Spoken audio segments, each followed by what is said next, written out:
Day of 2026. Let's have a look at everything this morning. Let's grab the screen here.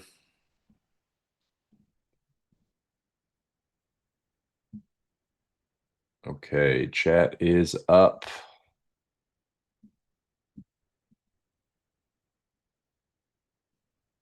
Here we go.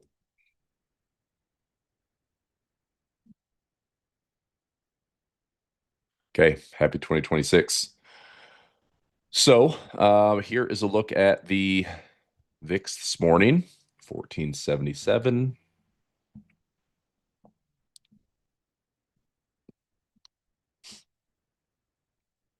We had a sell-off on Wednesday. Markets kind of limped in last day of the year, but still within a respectable and all-time highs. Pre-market, Bitcoin is up. Spot price was up this morning a little bit. Spot check gold and silver. Big sell-off day on the 30th. Little sideways. I still think gold has to pull back and find this 200-day moving average. I will start establishing, more of a core position within these pullback zones on gold. Silver, probably a bit more volatile. Hopefully we have some more dips. It would be, silver do whatever it wants. From what I was reading this last week, a lot of this silver and gold situation is coming out of China, not so much the US. Everyone's talking about this as the debasement trade. Really, this is kind of the struggles in China for people looking to put money somewhere, and they're parking money in gold and silver. So it's been a big push out of Asia, but mainly China. What I thought was interesting is I want to say, like, of all the year-to-date gains for gold primarily and silver as a secondary, a lot of the gains through the futures market were done during the Tokyo session, and so a lot of this pressure is coming out of China. So anyway, we'll see what this means for 2026. We only have a couple of real pullback years to look at, going back into these big yearly blow off candles. Last time this happened, this would be spot check silver. So this would be 1979 to 1980. You have this additional like blow off top before a big correction. Even here, I'm going to zoom in and try to make this a little bit cleaner. So huge run in silver, lots of additional momentum, and then a big pullback, right? Huge run up in silver, blow off top, and then a big pullback. So I wouldn't say like the top is in. I would say that this is a big move up. We probably have some more momentum to the upside.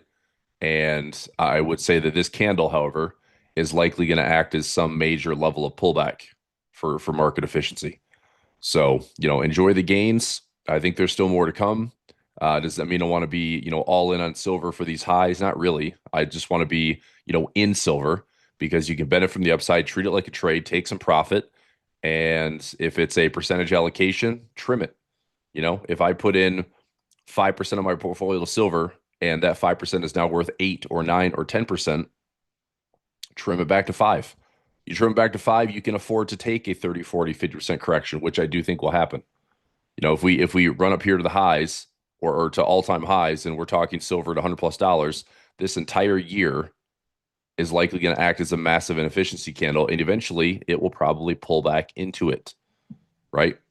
So enjoy the gains, take some profit, trim it to a percentage allocation, and that little allocation you can afford to allow this pullback to happen, get back into it, let it trough, let it work its way up, and eventually this becomes a new milestone high, and there's more gains, right? And that is the game of trading. Buy longer term puts. It's expensive. It's expensive right now. Like the skew. If you're buying puts on silver, just outright puts, it's really expensive.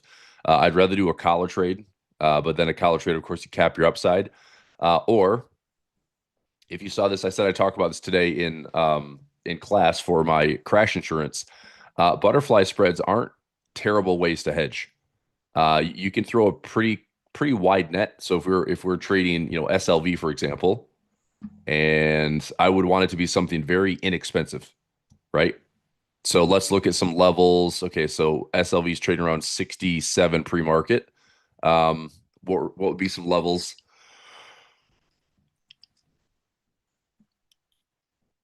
What would be some levels that I want to be, kind of throwing a net out there? Well, if I said something around like 50 bucks, okay, if $50 is going to be where price can settle in, or at least cast this like wide trap. I mean, I'm just curious what it cost me if I did like a 60 by 50 by 40, and it did this as a butterfly spread. So the trade looks something like this. If it was, um, this would be the big butterfly run up, and then there's my risk, right? That's probably more cost effective than just buying a put. So, what type of risk reward could I have in this trade? I would hope it'd be, 5 to 1. Maybe we tighten it up to go 45, let's say 55 by 50 by 45. Same type of thing here. Another like pretty large butterfly, something like that. But that to me is more cost effective than buying puts because the skew right now in the option chain is it's really expensive to buy puts. Okay, so let's talk about it. All right, in my crash insurance, which is this class is only $97. This is a class that you know, I do cost effective hedging.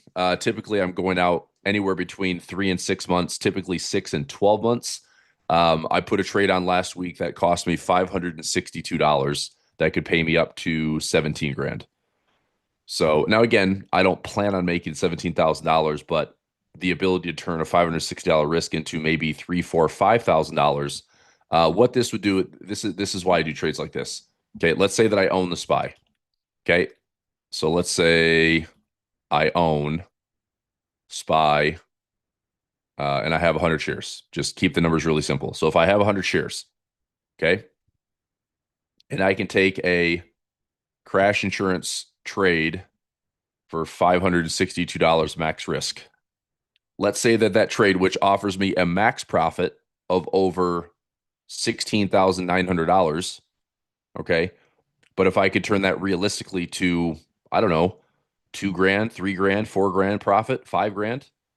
Let's say we can take a 17,000 max profit and I close for let's say 5K profit. If I have 100 shares of the SPY and I turn this 562 risk into a $5,000 profit, that is like lowering my cost basis on those 100 shares by $45. Not bad, right? If I close out for $5,000 minus the 562 would be my debit, so I make 44.38. That's lowering the cost basis on those 100 shares by $44. Not bad. So if I divide that by like this is SPY, so let's say we're trading at 690. I mean, that's lowering my cost basis by 6%. So that way, if we have a 10% pullback, okay, I can potentially lower my cost basis by six of that 10. I can fight with them, I can fight the market a little bit.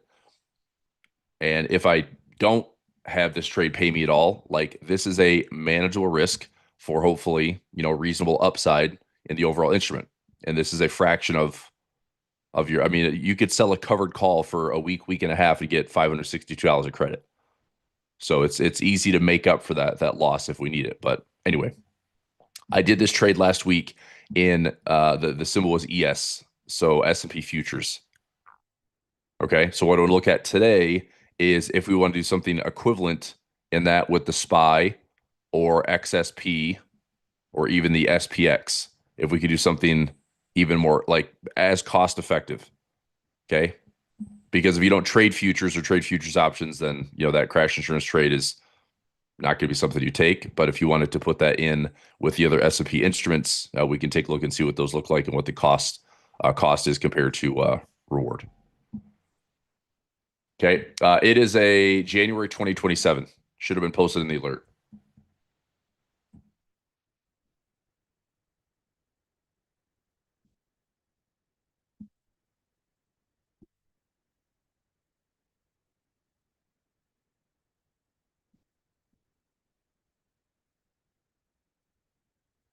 Give me 1 second here.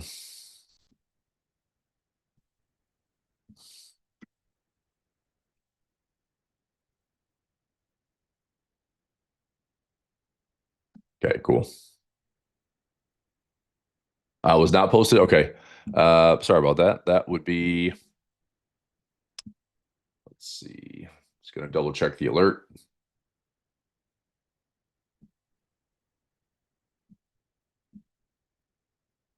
Okay.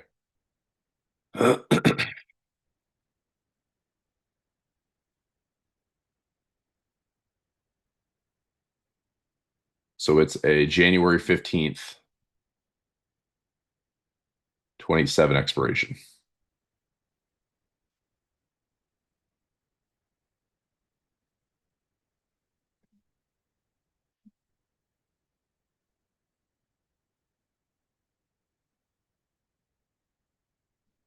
Okay. Heck.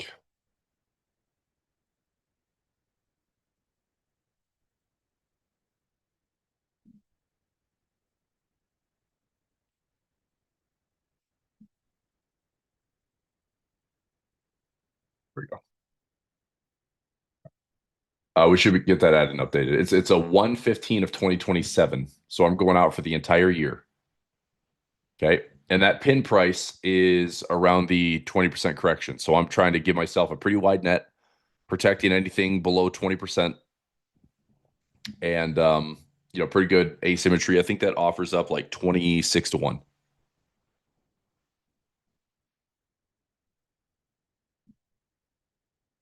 Alex, the VIP, it's for trade management. The VIP is a trade management piece. It's not the trades are all similar. The trades are the same. You're looking at a trade management piece. So the trade's good for today, Don. Yeah, that crash insurance trade is still good for today. Yeah, you can still take the trade. I'm going out, 12 months. Okay. That's and again, that's if you trade. I traded for ES, which was S&P futures. If you wanted to look at it for the SPY SPX, I can look at it. Obviously, get a better price when it's live. But if I went out to, let's say, XSP, I think SPY might be a little bit easier to trade. SPY is going to be super liquid. We go out to January 15th, 2027. Let's look at I was looking to pin the 20% zone. And I'll look at this for silver as well. Okay, so we're still kind of bouncing around between some moving averages. Here is my workspace for engineered options, which you'll be seeing a lot more over the next couple of weeks. Going into Monday's trading, we are, seeing price below the 50 period on the 1 hour. We're at the 50 period on the 4 hour. Okay, I mean, I want to see prices respecting these moving averages. So daily, 4 hour, 1 hour, you know, we're staying with the flow. So if I see 4 hours still bullish, daily still bullish, out of a maximum kind of 3-star bullish trade, I give this 2 stars. And if my 2 stars are the 4 hour and daily, I'm liking that trade a lot, right? If my let's say 2 of 3 stars is we're below everything on the daily, but my 4 hour, 1 hour is looking up. I mean, that's okay, but obviously from a bigger picture, if we're below the 50-day moving average, or we're below the 144 on the daily, I mean, we better see price immediately respond, or else we're getting a pretty big stay out zone. Okay, so we'll talk more about that. All right. So what would be my kind of 20% measurement on the SPY from these recent all-time highs? And I kind of soaked in some more reading this last. I mean, it seems like I haven't talked to you all in like a week. It's literally been like a day. It's crazy. Like just taking a day off, you just feel like out of sorts sometimes. But anyway, I just did a lot of reading, soaked in some content, and just kind of put some more perspective on what my plan is for 2026.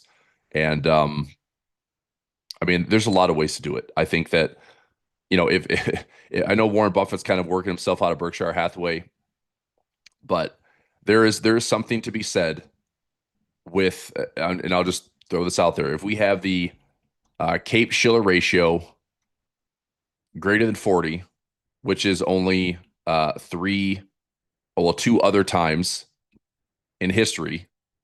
Okay. And that would have been 1999 and I believe 2021. So right before we had some pretty decent corrections in the market. Okay. So we are at historically high valuations. That doesn't mean we have to go into a bear market. Okay, that just means that these companies that we have right now in the S&P 500 and our overall stock market, they have to keep hitting crazy, aggressive, awesome, amazing, perfect profit margins. And can they do it? Sure. But that margin for error, it continues to increase. And I don't think the market will take long to sniff out anybody that is, you know, faking margins or faking valuations. It's like this whole like web of AI expenditures and who's benefiting and where this like, core AI trade is going. Um, Interesting article on, everything in Silicon Valley right now. Like anybody that's raising capital, if you're not raising capital with some spin on AI, nobody's interested. Like all of the money right now in private equity, all the money um, in Silicon Valley going into any type of tech play. If you're not AI, like you're not getting any bid. So it's like it's a it's a hungry appetite for for AI. I mean, I think a lot of companies are looking at this as this is the future. This is the way to, trim middle management. This is a way to trim administration. This is a way to, you know, operate lean and mean with hopefully high profit margins. And, we can continue to do that. However, that potentially accelerates that or further divides the K-shaped economy, right? But the stock market isn't the real economy. And we have to realize that although it's treated like we should all be doing fine and loving our country and loving our economy when the stock market's all-time highs, but it all is about like who has assets, who doesn't. So anyway, Cape Share ratio two times in history that it's been over 40 and it was 99 in 2021. Those both proceeded with major corrections. Obviously, .com was tremendous. I mean, we had like a 50 to 60% correction. The NASDAQ was down over almost 80%. Individual stocks, I mean, when the dust settled, you had individual stocks down 80, 90% and going bankrupt. But what was left with it was the internet, which built the Googles and the Apples and the Mag 7 that we know today, 20 years later. So I mean, could we have a similar shakeout where we have this huge race and run to AI, and then there's a massive, I don't know, just something that like cleanses this chase, but what we're left with is an AI infrastructure that companies that do survive it will ultimately be the biggest, most profitable companies in the world. Or what you are left with is rather than being a stock picker, which I still think is the hardest thing, okay, a stock picker over the long run is going to be much more difficult than playing and holding an index. I talked about this last week, or maybe it was this week. This was Tom Lee from Fundstrat. He was talking about even if you cherry picked the internet basket, right? The internet basket during the 1999, run up in the dot-com bubble, the internet basket, even that survived despite like a 80 to 90% correction. It survived and it still outperformed the S&P over a 20-year period or 20 plus year period. And that's picking individual stocks that were down way further than just the index. So anyway, point is, this high valuations also, I'd say the Buffett indicator, is printing like grossly overvalued. Okay. You look at the 5 to 10 year forward returns, they're basically 0% in real terms, right? It is difficult when we have valuations this high to see that the overall market will produce as much gains to produce gains on top of inflation. So, we could run the economy hot, we could run our markets hot, but if there's stickier inflation, I'm not going to say like hyperinflation, but if there's stickier inflation, I mean, what happens if the S&P returns 3% and our inflation is 3%? That's a 0% real term return, right? So I don't know. I think inflation is going to be sticky. If we're going to hand people checks, if we're going to be talking about tariff dividends, um, if we have more money chasing too few goods, I mean, if the supply side is lopsided, then yeah, we'll have inflation.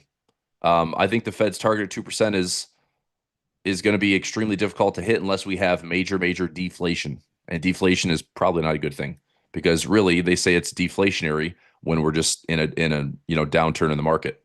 Um, Also, we've changed. I'm trying to think of the semantics. We went from K-shaped economy, which everyone kind of knows now, to I guess they call it, instead of like the inflation game, it's like inflation is higher and sticky inflation. Now they're just calling it affordability. Yeah, can we afford to buy a home? Can we afford to, have certain things financed at these rates? Blah blah blah. So all I'm saying is these things add up. These are historical markers that make me a little bit more cautious on. I think if we are waiting for opportunities, and I want to be like a patient trader, right? If we're waiting for opportunities, it will be so much easier to make gains to the upside. Okay, there's a histogram that if you look at, anytime we see price to earnings at certain levels, the forward returns, the histogram looks like this. If we have these really high valuations, your forward returns are like this histogram. And then as the PE is down to like 17, forward returns, if it's down to 13, 14 PE, forward returns over like a 10-year stretch. If I was smart with my money, would I rather have my 10-year returns look something like this, or something like this, or something like this? Obviously, I'd rather have this, which means I really should be having cash available. Doesn't mean I don't want to participate. It just means having cash available to invest at better prices. Okay. And look, we can have the market run up to 7,000, right? And then pull back to 65. That is a good opportunity, right? If it pulls back to 600 or 6,000, that's a good opportunity. Like, don't take a downturn in the market for, oh my gosh, it's never going to come back to these highs ever again. It will eventually, it will. But I think this is the time where it's like I don't want to be all in. And what I've been battling in my brain the last couple weeks, especially as I'm going into a new year, and I've had a pretty solid couple, certainly a good stretch since COVID, um, is I don't want to be over invested in a market that is going to be choppy, right?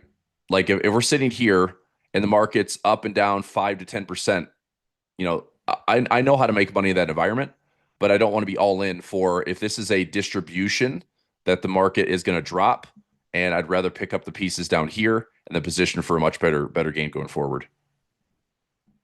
Okay.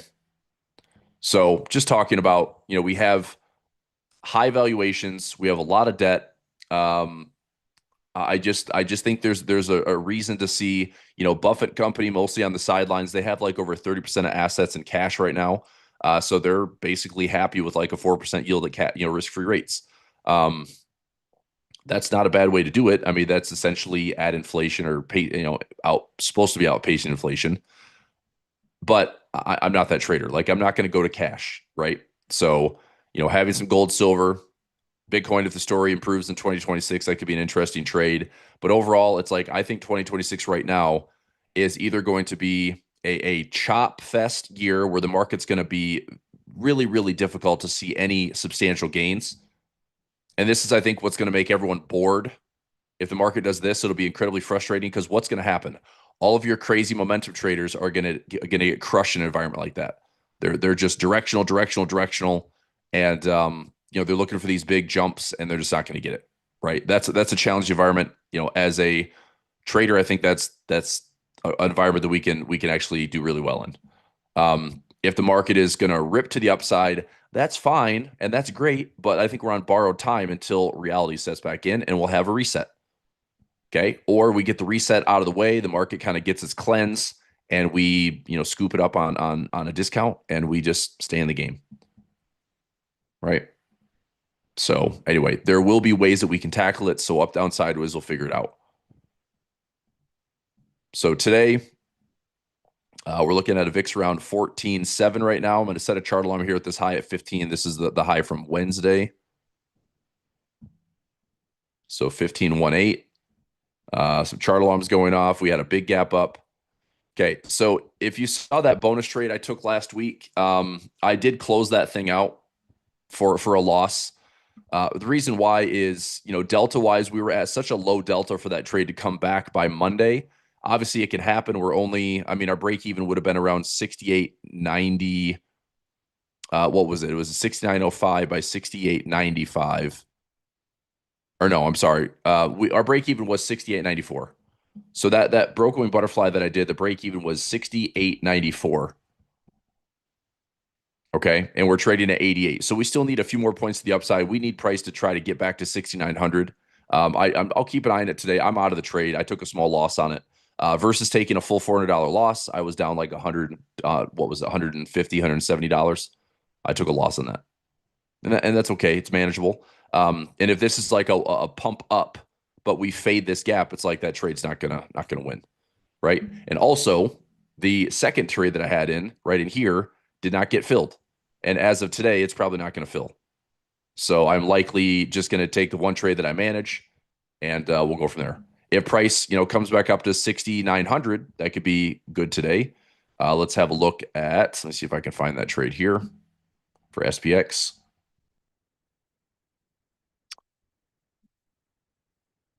Um, let's see.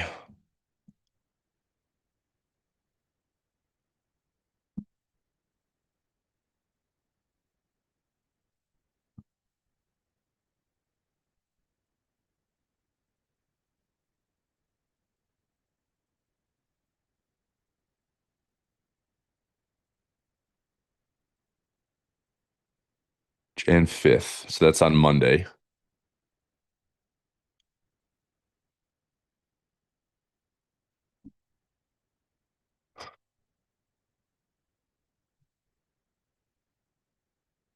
That should have been the trade that I closed out.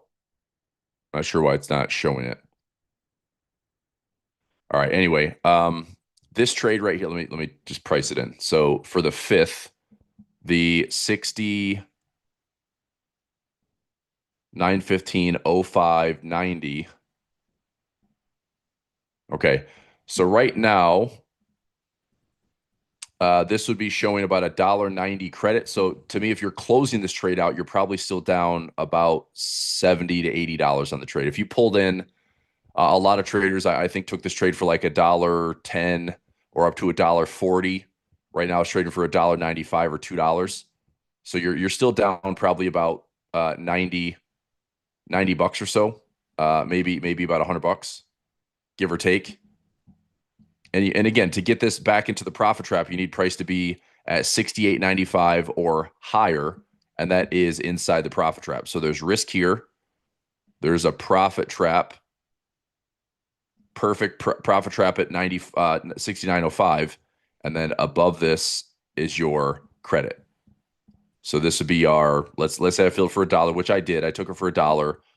If price is going to fall, I'm risking $4 down here. Okay. So the profit trap is great coming into Monday, but right now the trade is still down about 70, 80 bucks. If you want to get out of the trade to take a small loss, that's not bad. I closed this trade out last week for $2.75. So I got in for $1.20. I closed it out for $2.75. I took a loss on the trade. I posted that in Telegram. That was how I managed it. Okay. You closed out the calls. It was a put trade. It was a broken wing butterfly with puts.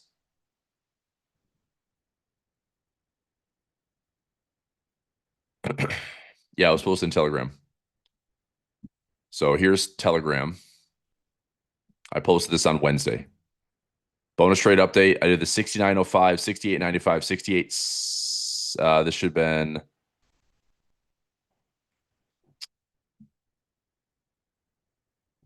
I typed that in incorrectly. Sorry. There should have been a 69.15, 905, 68.90. There. That's the trade that I closed out. So I got filled for $1.20. It's right now, it's down about 80 to $100. If so, you'd have a reduced loss because we have a gap up today. So your loss is smaller than what I took.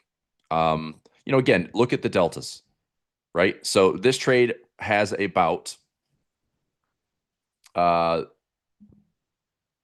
of a biscuit.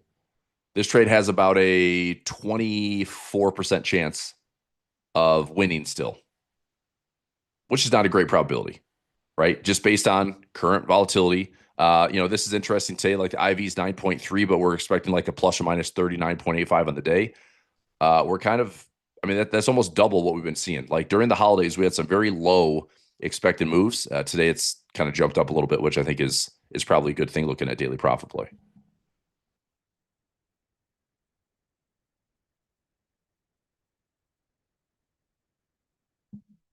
Okay, give me a second here. So all I have in my SPX trades are waterfall trades. I've got one other account, this one here, and that SPX trade closed out. This one was filled for my engineered options.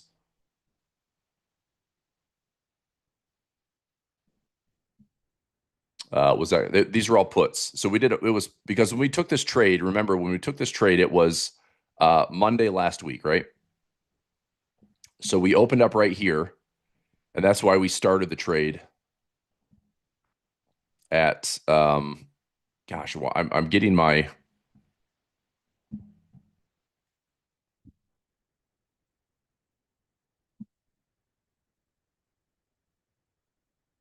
I think we took the trade initially for a 6905 buy put. No, it couldn't have been. It had to have been a 6915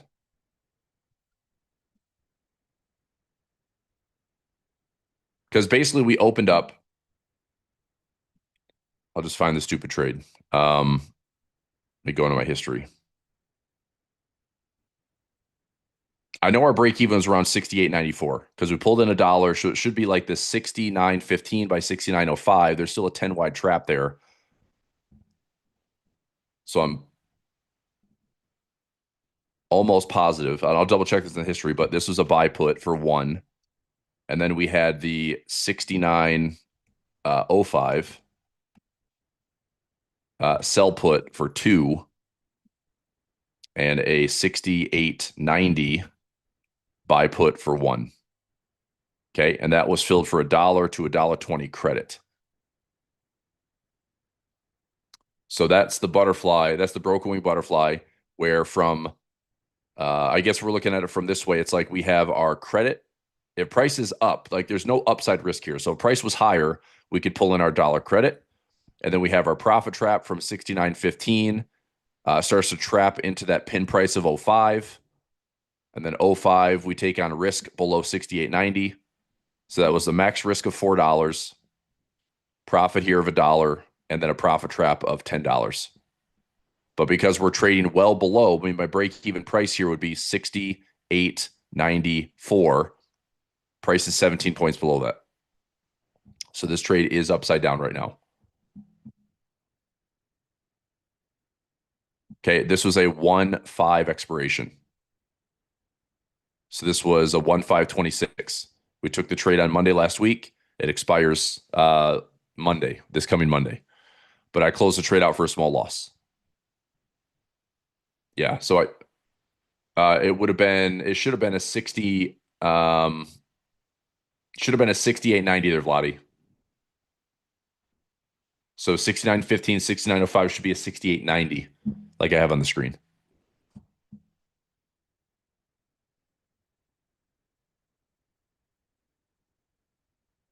Okay. So question is, are you still in the trade? If you are, it's a smaller loss than what I took on Wednesday last week. I closed for like $150 loss, but my max risk was 400, so I shaved a little bit of that risk off. No big deal. Okay. Right now, that same trade, 15 by 5 by 90. That same trade that we got in for, let's say, I'm just going to say $1. That's the lowest, probably the lowest that you should have been filled on. It's trading somewhere between like $2 to 2.20. The mid price is jumping around a little bit, but if you're upside down, $1.20 or $1.30, you're taking a small loss. Okay, it's manageable. This trade percentage wise, like I said, is only sitting about a 27% chance of profit right now. Okay, if you let this go over the weekend, then by Monday you need price to be up into this trap in order to make money, or else everything to the downside is going to be a full $4 risk. So it's still manageable. Like $4 is not the end of the world. We risk that every day, and minimum we risk that every day in daily profit play. But the point is, as a percentage, it's like, well, it's a lower percentage target right now. And if price isn't going to make a, if price was going to get back above 6,900 today, I'd be more happy or more confident holding on to the trade. But if we're going to hang out here at 70 and 65 and 60, it's like we need to have a, kind of an outsized push on Monday, which usually Mondays aren't that day.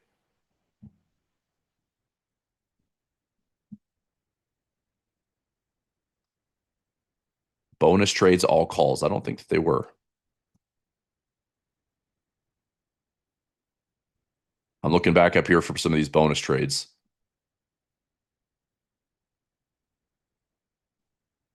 Yep. So this is the bonus trade that I talked about. So 15.05 and 68.90, that was proper. I got filled at $1, 20. That's the one that I just closed out. This one here, this one did not get filled. So I can check on this one today, 65, 55, and 40 for a 1.5 expiration. Let me check and see what this one's trading for right now. So 68, 65, 68, 65 by 55 by 40. So that trades. So I wanted, $1.50 to $2 credit. It's only trading for like 50 cents. I don't want this trade. Like if you had this one pending, I would cancel this trade because the only way this one gets filled next week is if price is already below it. You're just going to get filled for a loss anyway. So I would cancel this trade. Okay, nice, Mark. Mark says closed out 5 positions. Project options edge Tuesday, Wednesday made good money. Yeah, we'll take plenty of those ratio spreads, man. Absolutely.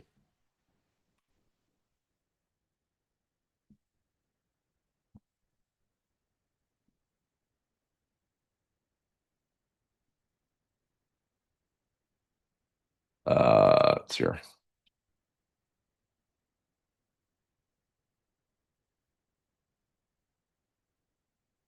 Okay. So here it is in Telegram. This is the trade that we took last week. It was a bonus trade. All I needed price to do is stay around 6,900. It's failed to do that. We're trading at 68.72. This trade doesn't look as good anymore. If you want to hang on to it, that's fine. Your max risk would be $4 on Monday. If price is less than 68.90 on Monday's trading, then there's no profit trap offer, right? This is a profit trap. And if price is below 68.90, you're going to take a loss of $4. So I closed this trade out on Wednesday. That was our last day of trading. Closed out on Wednesday for like a 270, 275 debit. So my dollar closed out for about a buck 70 loss. My $1.20 closed out for about a buck 50 loss. This is the trade that I closed out for a loser. Okay. This trade is pending. It's now trading for about 60 to 70 cents. I don't want this trade. It never filled for $2. Okay. If it did fill for $2, it'd be great because I'd be sitting this thing hopefully in profit, but it didn't fill. So that's a canceled order. I'm just gonna worry about this one, which I've already taken a small loss on. So the one that I would cancel would be if it's pending 68.65, 68.55, 68.40. These are all puts. Again, this is a broken wing butterfly. I wanted $2 in this one. It didn't get filled. The lowest price we had last week was around like 50, right? If you look at our charts from last week, what was that Wednesday close? So we were down here Wednesday at like 47. It wasn't enough to still get that trade filled where I wanted it. It was trading for like $1.40, $1.40, $1.50, which is it's fine. Like it's better than nothing. But a 10 wide profit trap on a broken wing probably is best for like $1.50 to $2 max credit because it's going to be very difficult to get filled higher than that. So anyway, got some chart alarms set. We'll keep an eye on this. Let's go back to today. 37.7. Is the market going to make a big screaming move today? Well, the nice thing is our implied volatility is a little bit higher. Even though the VIX is still at like 14 and change, we don't have a crazy high VIX. VIX is up a little bit, but if I calculate out my VIX box based on a 15.18 VIX, let me see if it breaks the lows here. So if we break the lows, we'll keep an eye on that. We'll get some measure moves in here. So for today, let's go 29, 69, 25. It should be pretty difficult for price to get to 2025 today. I would think. I mean, I don't know, but we're again like kind of sticky gamma around 68.75, 6,900 to 68.50. Those are kind of the bigger levels for the day. If I can get a dollar on this trade, I wouldn't mind like the 30.35. And let's go to wow. This one's not terrible. Let me see if I can get a buck on this trade. That's a 12 delta. See if I can get a dollar out of this trade.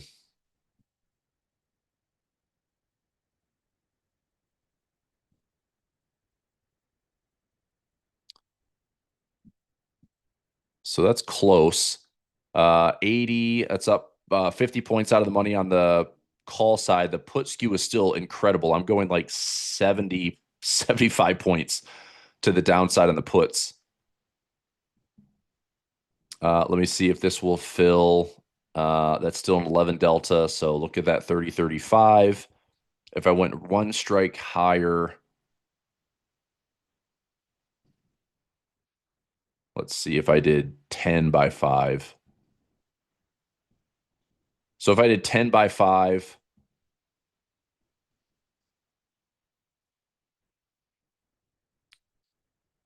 I'll try that. I'm going to try to get this one filled for $1.05.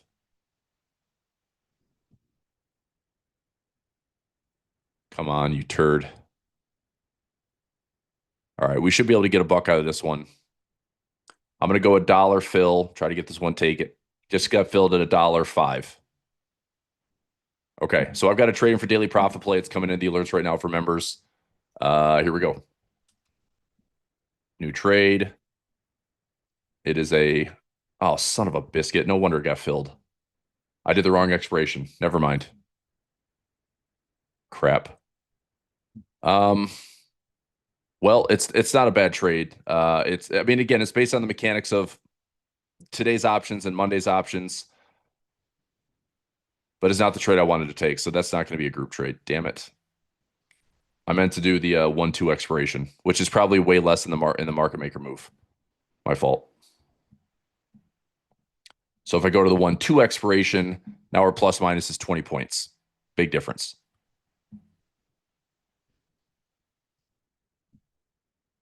All right. Well, anyway, this isn't the trade I really wanted to take, but I'm going to post it because I'm in it. So if you want a piece of it, it's still a good trade mechanically. It's a 10 delta. So it's a 1-5 expiration, and I am in at the 30 by 35, 69.30,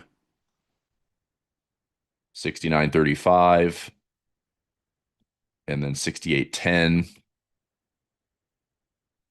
68.05, $1.05 credit. So this was a happy little accident. Well, Bob Ross quote, with a Monday 1-5 expiration,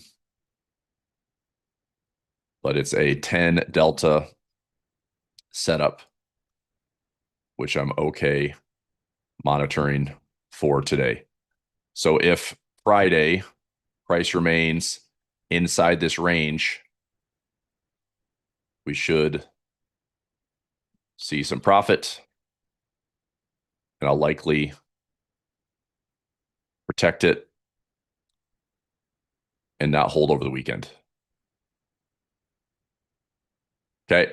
So if that trade for today can turn into some profit, then great. So right here's the trade. Here's a DPP. So I'm in for $1.05. If I can see, 30, 40 cents, that's a big ask because I know we're sitting really over the weekend. But I don't know. If I can see like $20, I'll probably just take the profit and then just trade it fresh on Monday.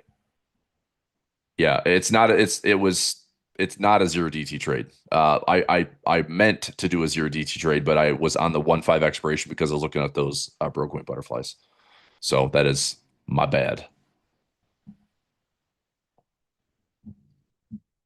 But I'm posting it because I'm in the trade. So if it offers some profit today, then I'll take the profit. So I'm going to go ahead and set. I got him for $1.05. I'll set a take profit here at we go 75 cents and see if that can fill today.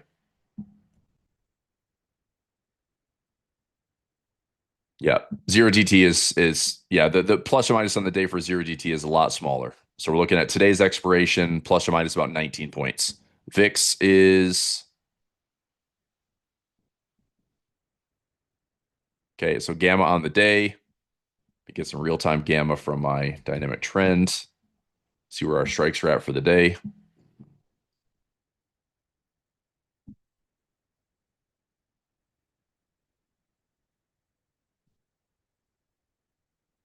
So 68.92. Our positive negative gamma pivot point is right around 68 75 today, I believe. 68.75. So above that is positive gamma.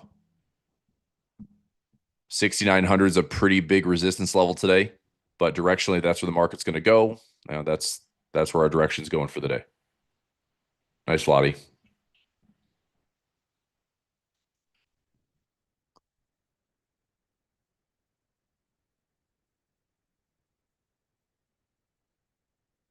Okay, good stuff.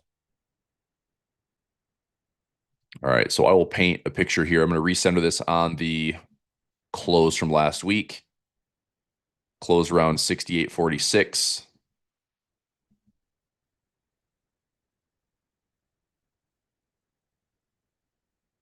Okay.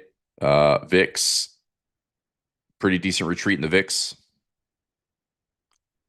Let's see if our high today, the VIX high was around 1507.94. So we gapped higher. Markets should not be able to get above like 69.45 today. 69.43 to 69.45 top. That's at a VIX 1507. Okay, that's if the VIX stays below this peak right here this morning. So we stay below this, even if price is going to go up all day, we shouldn't go higher. We shouldn't go higher than the 69.43 to 69.45.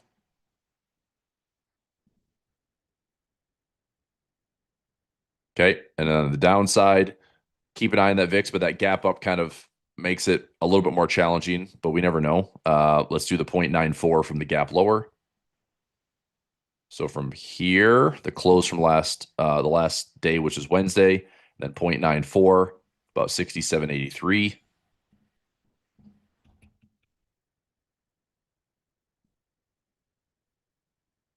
Again, if the VIX goes higher than 1507, then you need to adjust the low, but that is also taken into account. We've got a gap to fill plus our VIX measurement. Usually we're not too far off on these trades. These are pretty precise calculations for tops and bottoms. Okay.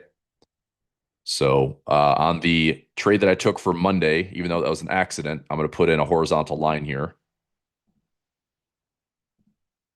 So that sell call was the 30. And then the sell put was 68.10 there. So by the end of today, if price is lower than this and higher than this by the end of today, I should see some profit in that trade. If I wanted to get, you know, I guess a little bit riskier is like I hold this thing over the weekend. I hope that there's a minimal gap from today's trading into Monday's open, and that minimum gap keeps us in here. We see like a much bigger profit coming into Monday morning.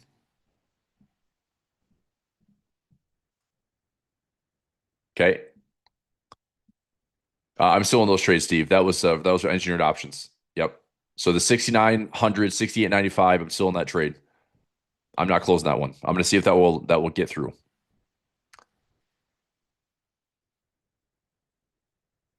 What bummed me out was having that if you remember level 2. So this is Steve's asking about this. I shared this on engineered options. I shared this with Stonkamania and the group on Monday.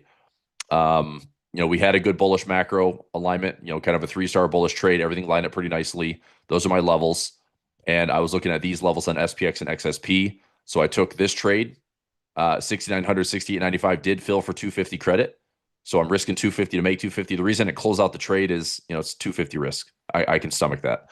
But the bummer was this trade, the 68.50 and 45 was trading for about a dollar 70, dollar 75. So, again, it's fine, but I didn't get filled at 250. Therefore, if I'm not getting this one credit at 250, I have risk in this trade.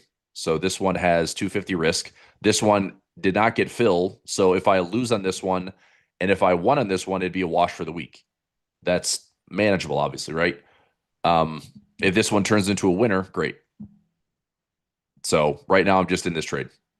And I'll the goal for this, and you'll learn this in the course once we launch officially engineered options.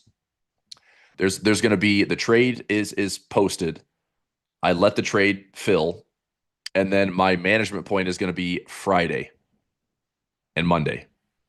Because if we're in profit on Friday, it's never a bad thing. Just take the profit, right? If of the 250 max credit, if we're up, let's say $2, 210, 215, you want to take that profit, take the profit, right? I mean, you're sacrificing a little bit, but you limit all the risk, take the profit. It's a nice win for the week. Monday is when it expires. So obviously, you make that decision whether or not we want to be taking profit by Friday or Monday. So if the trades are entered, and I'm doing this all like pre-market over the weekend, so like Sunday, Monday, we'll talk about our levels and have the trade pending. And it's a set it, forget it. The risk is predefined. It's risk. It's a risk defined trade, and if the trade fills, we know what we're risking. We know what our reward is.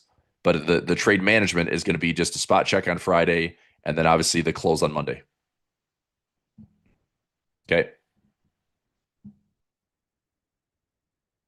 Income grid. Yeah. I mean, I did too, but I don't know. The team went with engineered options. I thought income grid made sense, but to be fair, it's like we're not using like a massive grid. I was only using like a couple of levels for my grid. I have a concept of a grid that I don't know. It depends on the environment. I think if anything, if like a grid trade, um, I almost feel like a grid trade is better for bigger picture. So not like weekly trades, but if I want to do like a true income grid, I'd probably look at more like monthlies. Like I'd probably do like a swing trade, like a 30 to 60 day swing trade. I think that's a better trade to stack up for grid trading. So I just think more time takes a little bit of the noise out of it. But weekly is, yeah, I mean, it is what it is. But they didn't like my income grid name. So whether it was income grid, income edge, that's what I was kind of going with. But whatever, we'll talk about it. Let's see here. Larry says 69, 20, 10 wide. Is that a 0 day, Larry? 69, 20, 69, 45, 10 wide for buck 50. Is that a 0 DT? We're still going to keep the waterfall trades open. Yeah. All the waterfall trades are pending, are still open. I'm still keeping all my waterfall trades open, by the way. So waterfall trades, this one is still open. So open and mostly in profit. This one's up. Interestingly enough, according to this, it shows I've got a profit that's exceeding my dollar. So, I mean, could I close this one at a 5 cent debit? Probably. Could I close this one for a 5 cent debit? Possibly. So this is worth about $400 right now. But these all have, I mean, this is a strike at 5,800, 5,975, 5,700, 5,920, 5,810. There's plenty of room for error in this one over the next. I mean, we have a trade that expires in 14 days and a trade that expires in 49 days. And the probability profit on all of them is 99.5%. So this is why I'm keeping them open. I'm going with the probability. In addition to the fact that these all have profit traps, the market would have to be down anywhere between 13 and 15% in the next 14, 28, or 49 days. I'm not saying that can't happen, but it's improbable based on kind of the current mood of the market. I mean, I went back and did a lot of reading and just what does 2026 look like? And I think this market has some, stability and resiliency kind of baked into it. I think the market's going to be eager to kind of buy the dip. I don't think the narrative changes a lot. It's hard to really it's hard to really justify a full sustainable bear move, in my opinion.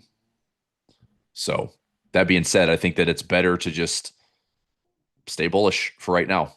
Um, can things break it? Sure, maybe, but I don't think we know until later this year. What can break the market? Probably significantly higher inflation.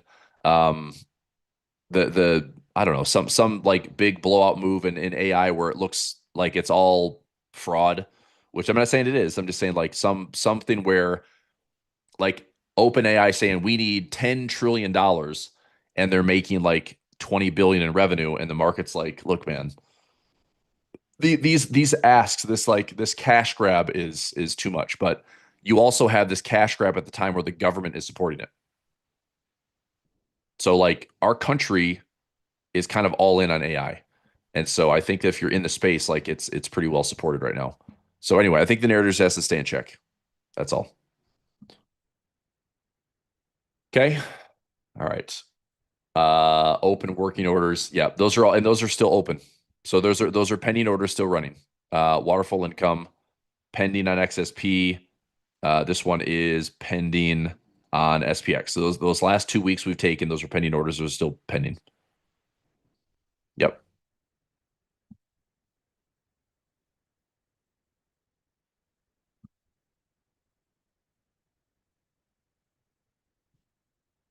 Okay. This should be changing here to positive gamma. Okay. So today's expiration, you can see this is kind of evenly distributed here. We've got some decent, negative gamma levels. Current price is 68.94. I mean, recent highs we had were 69.45, right? But can we come back down to 68.50? Yeah, maybe. Here's what I'm seeing in real time. Since we are above, since we are above 68.75, 6,900 is a pretty respectable resistance level on the day. I mean, could price absolutely rip to the upside? Maybe. But we had like a plus minus 20 on the day. We opened up here around 68.75. It's up about 20 points. Does it go much higher than that for today? I don't know. Maybe the market's excited that it's the first of the year. Maybe there's new flows coming in. But I'll just take it one day at a time. Okay, so we had plus minus 21 points in the day.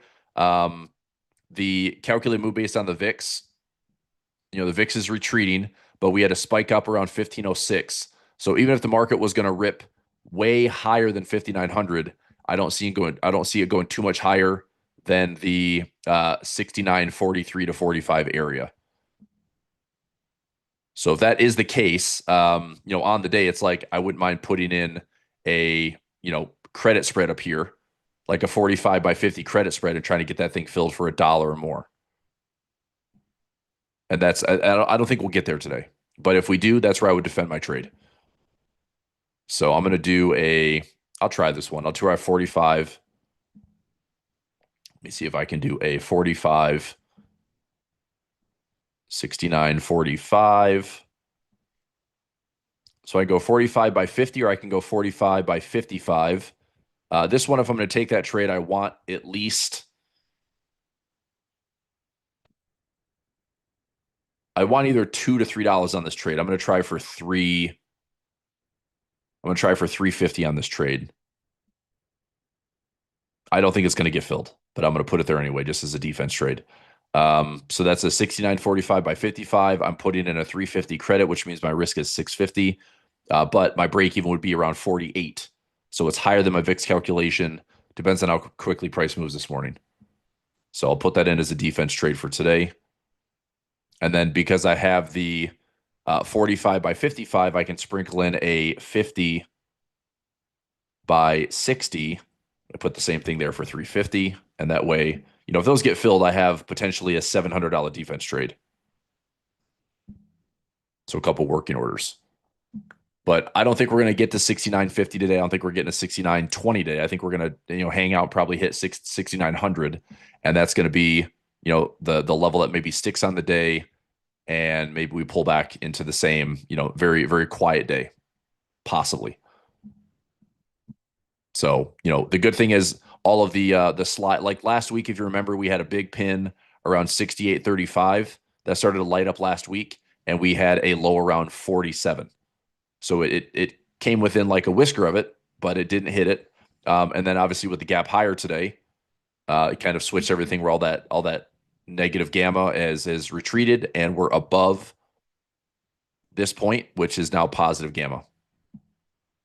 And positive gamma, I mean, this should be terms that we've talked about a lot in daily profit play, but positive gamma is when the market tends to see order flows of selling puts and selling calls, and the market is very stable and usually just goes higher, but like incrementally higher, not aggressively higher, but incrementally higher, right? When you get into negative gamma is buying puts and selling calls to drive prices lower. So usually there's way more volatility in intraday swings. If you're in negative gamma, it's usually much slower, much steadier, like just climbing little stairs, baby steps to the upside in positive gamma. But we can trade both of them. We can trade positive or negative gamma. We just need to be aware that in negative gamma, things tend to move a little bit faster. So days like negative gamma days, we tend to see this. Market might, come back up and hit a pivot and then come back down for negative gamma, but still just be like more volatile, but still finish within the market maker move, right? On positive gamma, it tends to just be like slow and steady, like much less of the ups and downs. It just kind of drifts for the day. Or if it goes up aggressively and then it kind of stalls for the day, maybe that's about it. It's just I don't know. It just seems like an easier display of like, yeah, it's just price going a little bit higher. Negative gamma, we tend to see like the big ugly swings, and it's like how good are the market makers in negative gamma days?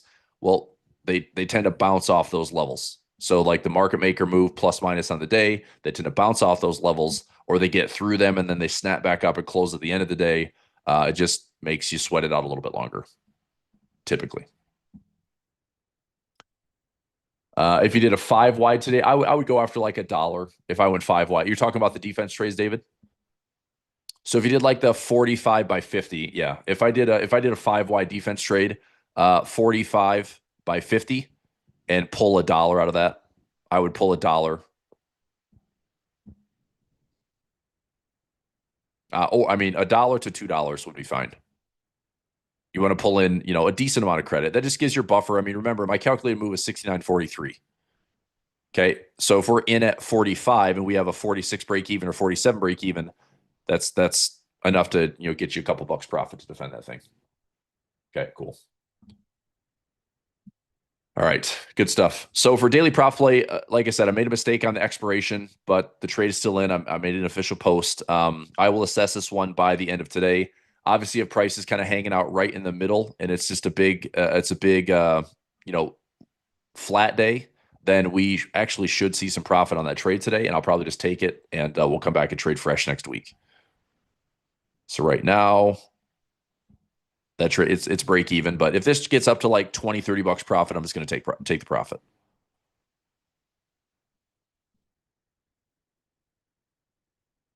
Okay. All right. I did want to talk about a couple of things. So I wanted to address the hedging in silver.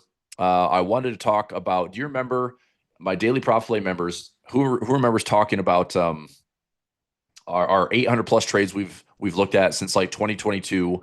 And do you remember the spreadsheet where I put in if you just took one contract the whole time versus if you lose a day, then you take a second contract on that next day, right? And then if you want to go one contract, two contracts, three contracts, we kind of build that out. I did that all the way up to four. So let me see if I can just find the spreadsheet here. So let's go. Maybe it's in here. Um,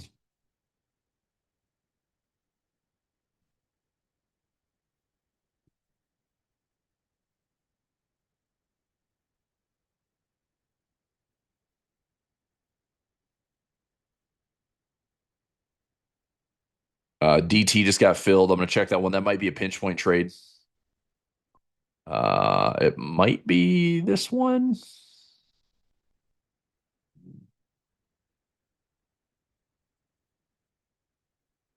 Let me check. Nope, that's not it. Fudge. Got to find it here somewhere. Aha, here it is. So these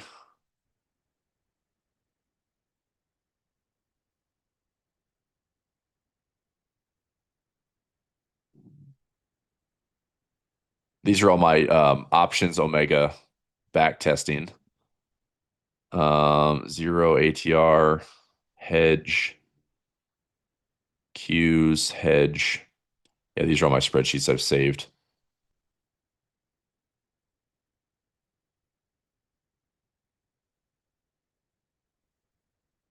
All right.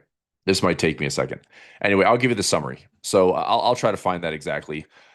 Let me find DT for a moment. That was a trade that just got filled. So DT is Dynatrace. I think we put this in for pinch point.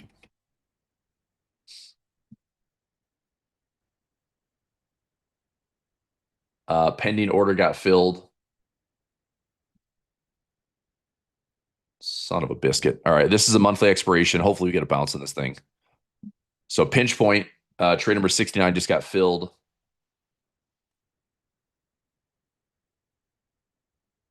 I'll update that for pinch point. Trade update. Trade 69. DT. Entry 250 debit. Filled. It's a 116.26 expiration. Current price is 42.26. So here's a quick assessment, right? There's levels down here towards $40. Are we going to, come down here and give us a trade that's going to basically expire worthless? Or are we at a spot where are we seeing a small profit? We just got filled on the trade. So this is a pinch point trade. So filled for 250. It's down $20 right now, $25. Let me set a take profit at let's see, 375.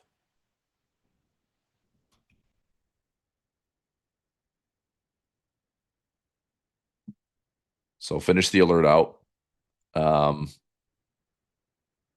Setting a take profit at 375 credit.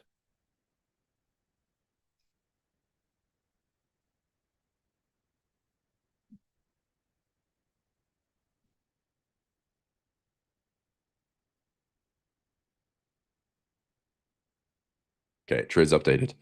So we'll see if there's a bounce here. I mean, there's some pretty strong support. So either we bounce in here for a quick move in the next couple weeks, or we take a defined risk trade. But I'd like to see if we can bounce a little bit. This is a pretty strong level between $40, $39. And if it offers any bounce, we need price to get back above 42.50. I'm going to set a chart alarm at 44 because that should still be profitable for us. And see if we can just take in some of this drop for the last 2 days. Okay, yep, DT was pinch point trade, correct. So that's been updated. Okay, so let me give you the rundown of that daily profit play. The reason I'm bringing this up is I read an article about the name Captain Condor. Type in a wire yes if you've heard of that story. This guy was featured in Wall Street Journal. If you ever follow, I think his name is Brent Kachuba on YouTube. He has a service called Spot Gamma, where it's a great tool. It's a really expensive dashboard. I've debated on whether or not I want to pay for it, but it's like $3,000. It's like I already pay $3,000 for my dynamic trends. But anyway, he's been following this Captain Condor, which what this is this is a martingale. This is like taking daily profit play and doing a martingale, which means if you lose, you double down. If you lose, you double down. If you lose, you double down. And I think in the last couple of weeks, when I've been saying, look, this is holiday trading. If we're seeing prices go beyond the expected move, this is not a time to be forcing trades in daily profit play. And it sounds like Captain Condor just blew a $50 million account doing this. because he was martingale and he just double down. And he might have been much bigger than doubling down. If it, to my knowledge, I think he was also going like, let's just say like 1 to 5 to 10 to 20. Like it was big jumps in martingale. And I have no idea how many trades he lost, but it was enough to blow up a $50 million fund. So that's why I said just keep the contracts tight and small. Penny says he bet it all, didn't manage it, let it expire worthless. Oh God. Well, it's not us. It's just so stupid.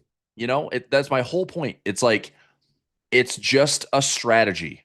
And literally for the last year that I've heard about this guy, every smart options person that I listen to that knows about this strategy said it's great until it's not. And I mean, I came from the land of forex trading where I built robots that kind of had like a mild martingale strategy, and they're good until they're not.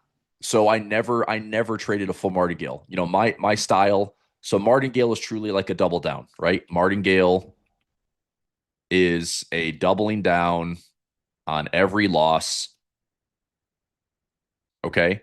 So let's just do the math here. If I lost a trade on one and then went 2, 4, 8, 16, 32, can you imagine the size of these losses just within what, 5 or 6 trades? Think about this for a second. I'm just going to talk about our daily profit play, right? We go 1, 2, 3, 4. I'm sorry, we go 1, 2, 4, 8. I mean, hell, by the time we get to 16, I'm already uncomfortable thinking about what a day-to-day risk would be. So let's say we're looking at about a $400 max risk. Okay. Then we're looking at about an $800 max risk. Now you're going out $1,600 max risk. Then you're going $3,200 max risk. Now you're going 416.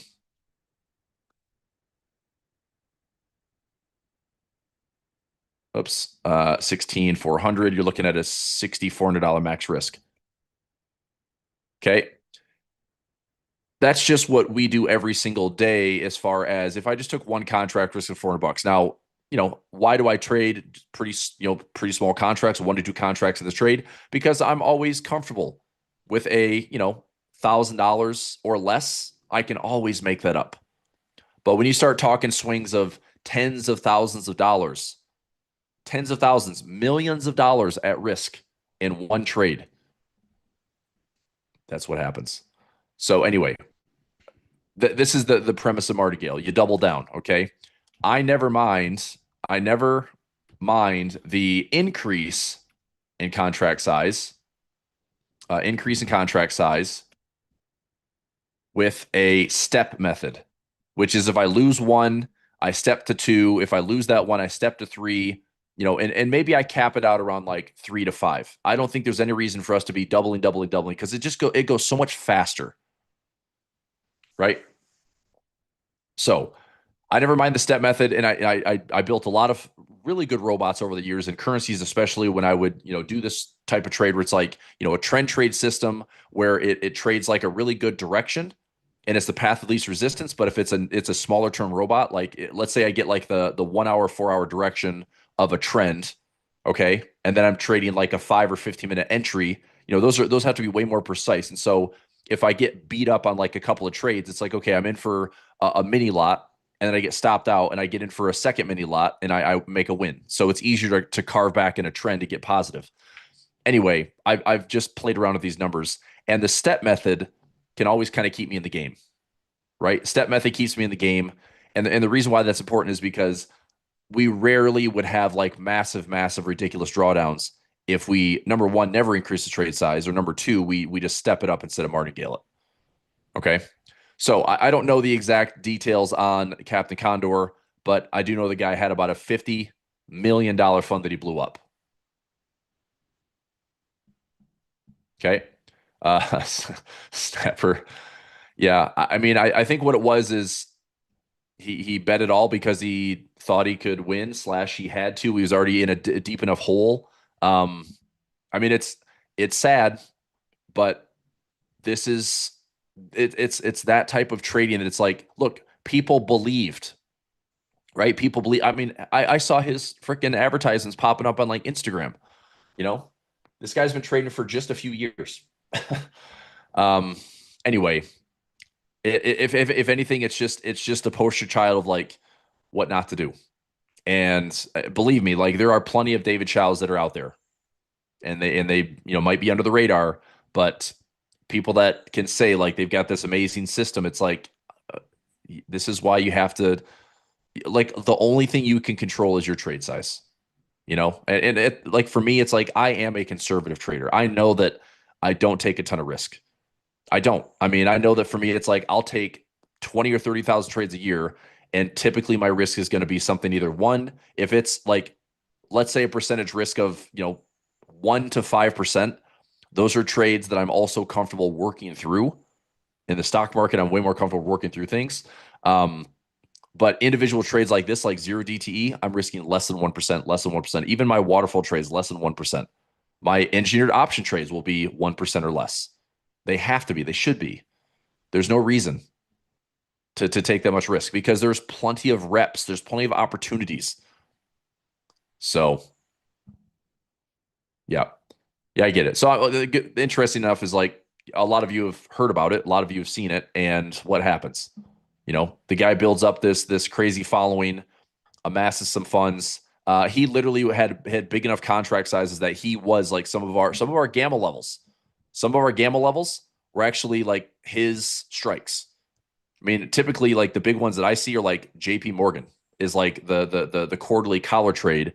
Um, those strikes pop up like on the radar. It's like his trades sometimes were big enough to be like the major call walls, the major put walls were based on like some of his positionings. So anyway, look, man, I'm not saying that I'm glad the guy blew up an account. That sucks for everyone involved.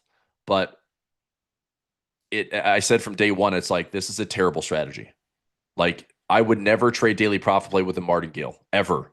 Because what I did, and this is the whole point of my conversation. What I did was we went back over 800 trades. So we had like 850 trades since 2022, and I looked at if we just did one contract for every trade. Okay, you had about 20K in profits. And if you had one contract for every trade and then one loss, the next trade was two contracts. Okay, you ended up making about 24K over the same period of 3 years. So to me, it's like, yeah, you made more money, but you literally doubled the risk. And is that worth it? I mean, you're making an extra what, 20% profit for doubling the risk, and anytime you took a loss, which again the losses were infrequent. Okay, and then I did this. I took it a step further, and then I did a martingale. We did one contract for every trade, and at one loss, the next trade was two, then four. This one was two contracts and stay at two until winter. Okay. So, couple caveats here, or some bullet points would be the largest daily losing streak was 2 days. That's it. Okay. The largest daily winning streak was over 40 days.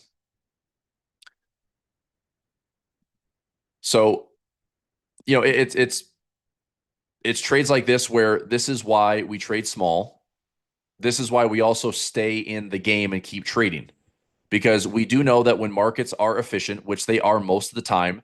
I did warn about the holiday stuff. We did see this stuff happening. We saw that there were, I mean, we had a stretch of 5 out of 6 days where the markets were going outside of the expected move, right? That's a huge red flag. And that doesn't mean that daily profit doesn't work. It means that I told you that volume is lighter, okay, liquidity is thinner, and this is a time where the markets can kind of drift, and it doesn't take a lot of volume to push markets around price wise. So I didn't want to force a bunch of trades. We literally basically paused for like a 2 week window. And I think that is the right thing to do. It's like don't force trades when the market is going to do things that it shouldn't be doing. So, point is, of all these trades, we made money. Whether you did one contract for every trade and just took the same risk every single day, you still made a decent amount of profit. If you took a loss and you added a second contract for the next day, your biggest loss streak was two. So you lose one, you take a second contract, you typically win, or you take, one and then two and then two and then you win. Or you go one, two, four, and then you win. Right. And that didn't immediately get the drawdown. It didn't take away the drawdown right away, but it just helped like chip away at that hole a little bit faster if you increase the contract size. But to me, making this one here, I know when we did like the martingale, it was around like 26K profits. It was not substantially higher in profit compared to the risk that you were taking. Does that make sense? So this is why I would say if you get comfortable with daily profit play, you just want to find a trade size that you're comfortable with and just stick with that trade size. There's no reason for these to be huge trades. Okay. We expect to win. I expect to win this trade every day that I place a trade. Right. Like even the trade that I it's my happy little accident. I did the wrong expiration. It's still mechanically speaking, it should still be a good trade. I hope that it is. Right. But from the options market, like it should be a good trade. And if it's not, okay, fine. It's risk defined and I'll, survive and trade and move on. But point is 20K profit versus 24 for basically doubling the risk on a couple of trades versus martingaling it. Like, I just think it's not worth the risk. Right. And I say that because now that it's come to light, like, hey, this guy that was literally, doubling and doubling and doubling a true martingale strategy or martingale on steroids, which is even crazier to me, blew up a $50 million account. And it was because it was him, and I know that he also was running. He was managing money in addition to having a bunch of followers that were taking the same trades he did. So I mean, some of his positions were like tens of thousands of contracts on SPX, and it was enough to pop up and actually show like in a 0-day environment, you would see like those orders popped up. Okay, but in theory, it's like yeah, the trade should have worked, but once I don't, it doesn't matter. Like martingale is a slippery slope, and I've never seen it work out well. Like you go deep enough and far enough, like martingale will blow up your account. So don't do it. The step method's fine, but even that, like I don't like to really double is fine, but that's about it. 1 to 2 is fine. Okay. Or like a 2 to 3 or 3 to 4, but it's like I would never just double. So this is what I take a lot of confidence in with daily profit play.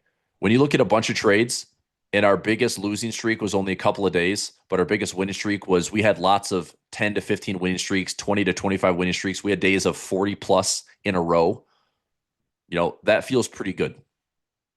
So we still trade with a ton of confidence.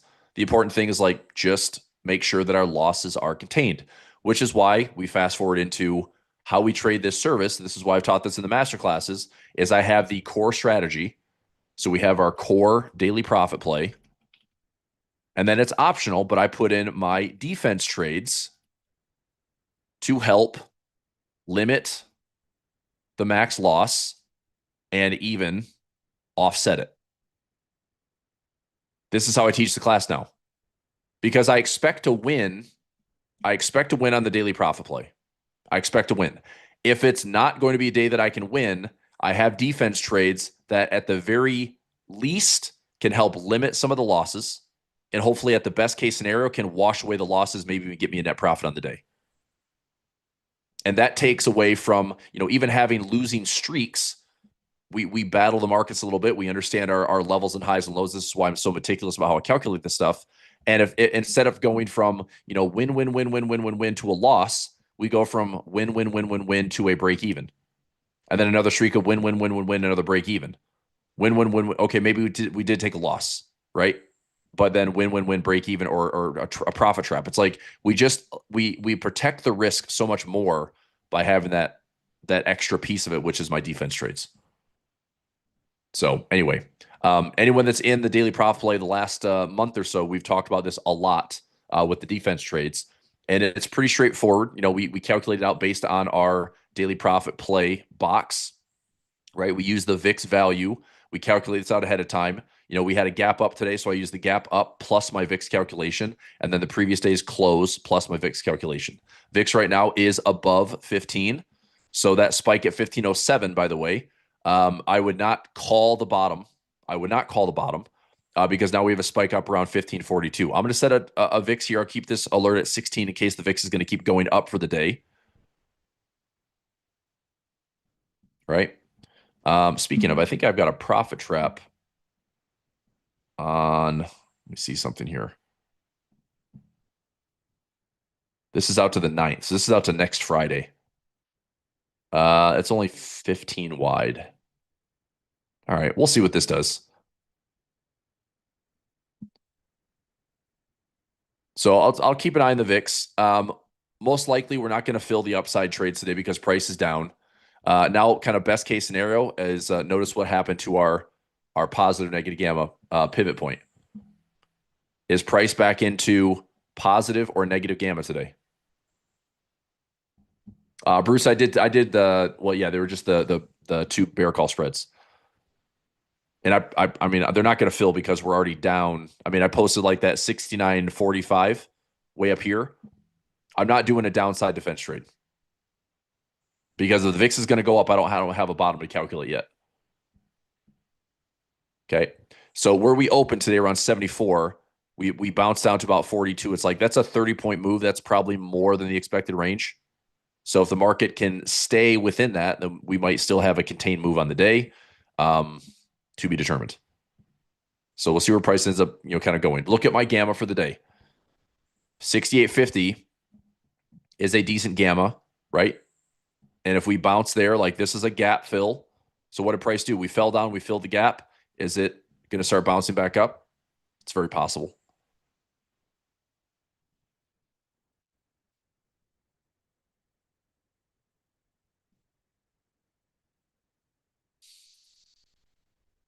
Um, Cannot trade. Yep, I will. We'll do that before we're done.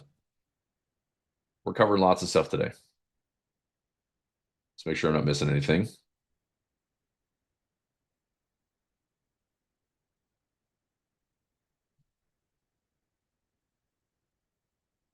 Okay. So we'll see how the price bounces around today. Hopefully, it's still within the expected range. I will check my daily profit play, later today. If we're trading right around like 68.70, 68.75, we should see some profit on that daily profit play. Even though I took it for a Monday expiration, that was my mistake. But if we're still within the market maker range today, we should see some profit on that trade by the end of the day. Okay, David, I did that already. That's why I closed it out. We talked about that first thing this morning. So that trade from last week. It was the 69.15, 69.05, 68.90 broke wing butterfly. That filled for $1 to $1.20. I closed it out for $1.70, or I'm sorry, I closed it out for a 270, 275 debit and took the loss on it. This morning it was trading for like 220 because we had a gap higher. Now it's probably trading for the same risk that I took last week. So I'll show you the price on it. I closed it out. I took the loss. So my trade was the 69.05, 68.95, and then 80. I mean, even now it's trading for like 275. So you can close it out about the same price that I got out last week, maybe better. There's a 245, 255. You can save yourself maybe 20 cents in the trade.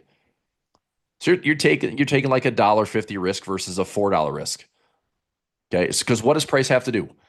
Well, by today, price has to get its way up to like 6,900 again, or by Monday, price has to have another decent surge above 6,900. 6,900 is a profit trap. 68.94 is break even. So we're trading at 60. We need price to go up 30. What is that? 30. Nope, not even 20. I guess 24 points. If price is up 24 points, it's break even. If price is up, 30 points, then you're going to have a bit of a profit trap. You'll have a.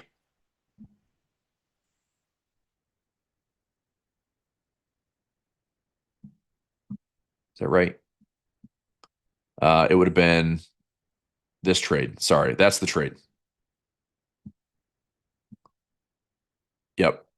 So 1505. So my break even, I'm mistaken. So break even would be 68.94. So price has to go up 30 plus points to get to break even.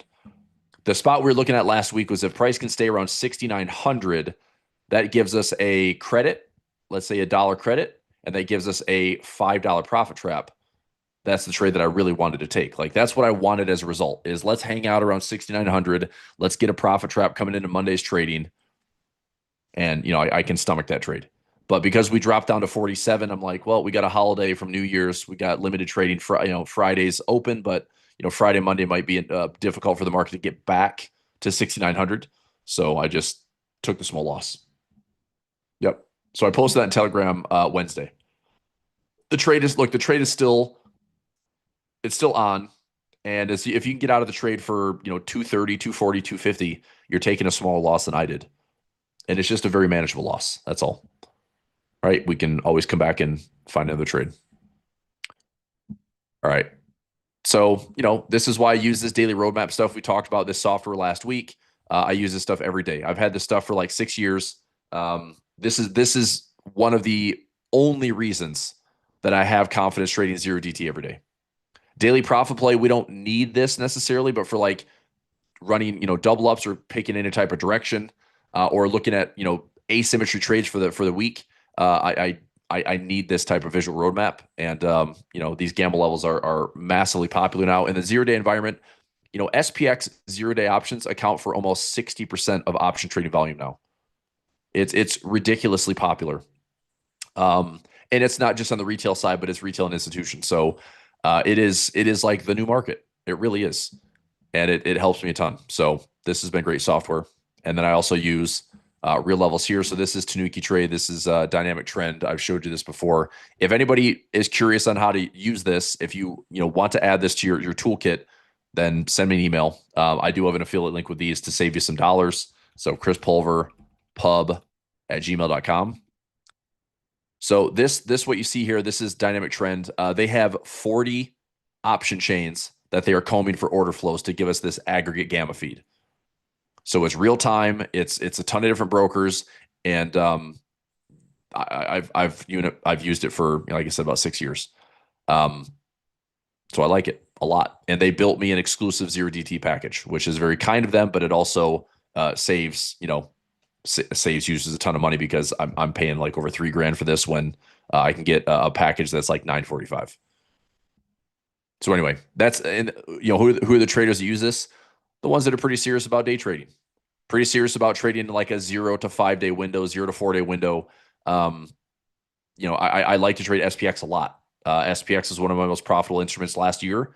In addition to some big hits, like gold and silver were awesome trades for me last year. Bitcoin was basically a wash. It was a break even year for Bitcoin for me, which kind of killed some of my alpha. But I still had a pretty good year overall. And then I had some good trades in like Alibaba and Baidu had some hot runs in China that made me some good pumps for the year. But anyway, this is a big reason like trading SPY, Qs, any of the Mag 7 stuff, SPX works really, really well. Okay, all right, let's talk about some crash insurance. Okay, so crash insurance, here's the method to my madness last week. We are sitting here at these highs around 69.94. This is on ES, by the way, so this is the futures feed. What I did on the butterfly spread, so I posted this for crash insurance. The expiration is January of 2027. Okay, you can see on my screen here this big green box. If price by the end or the time we get into this January expiration for 2027, if price is in this green box in any way, shape, or form, I will have thousands and thousands of dollars of profit. Okay, this max risk was $560. So about a $560 max risk for a $17,000 max profit. Now, my max profit is at the perfect pin price, which is around 5,500. Okay, so the perfect trade here would be that price is around 5,500 at expiration. And we all know that that's very difficult to do. So that's not why I'm taking this trade. I'm taking this trade because it's offering me 26 to 1 as a hedge. Okay. And if it's offering me 26 to 1 and price cooperates in any way, shape, or form, like we do something like this, let's say we break this structure, right? Let's say we break the structure and we have a measure move to the downside and we maybe get to like 6,200 or 6,000. This trade is probably going to offer up like 3 to 1 or maybe 5 to 1, and I'll take the profit. Because do I think it's going to stay here for the rest of the year? Probably not. So if this offers up, a reward to risk that's greater, I'm going to take that profit. Okay. So what I want to talk about is, could I get a similar setup using, so I traded in futures because typically it's a little bit more capital efficient to trade futures. So I trade futures options. But if I looked at it from SPX or XSP, I would say don't trade XSP because it's a little bit less liquid. But if you want to trade SPX or the SPY, that would be the other kind of substitute instruments that I would consider. All right. So let's look at the SPX. And by the way, that measurement was a 20% pin price. So from the all-time highs that we just had here at 69.45, I'm going to go 69.45. Crap, I got so many alerts up here. 69.45. Let's see if we can go down 20%.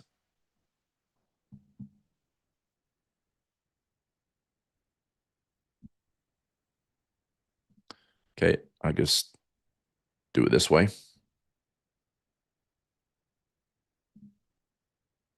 So a pin price around 55.50. Okay, so a 55.50 pin price. Here's what I would look at pricing this thing out at. This would be similar trade on crash insurance. I'm not going to double dip and take both of them, obviously, but this would be my substitute. If you can't trade ES or you don't want to trade futures or futures options, then SPX is one way to do it. So I would go out to the January 2027 expiration. Right now for SPX, it only has an AM expiration. That's fine. AM expiration on January 15, 2027. The pin price I'd be looking at is 55.50, and I do have that pin price right here. Okay, so now I want to see how wide I can go. Let's go like 200 wide here. Oops. So if I did a 55.50 is going to be my pin price. That's a 20% pullback in the markets. And then I go 200 wide. So can I go 57.50 by 55.50 by 53.50?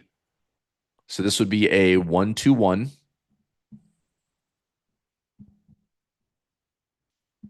And, this trade cost $385 to make $19,000, almost $20,000.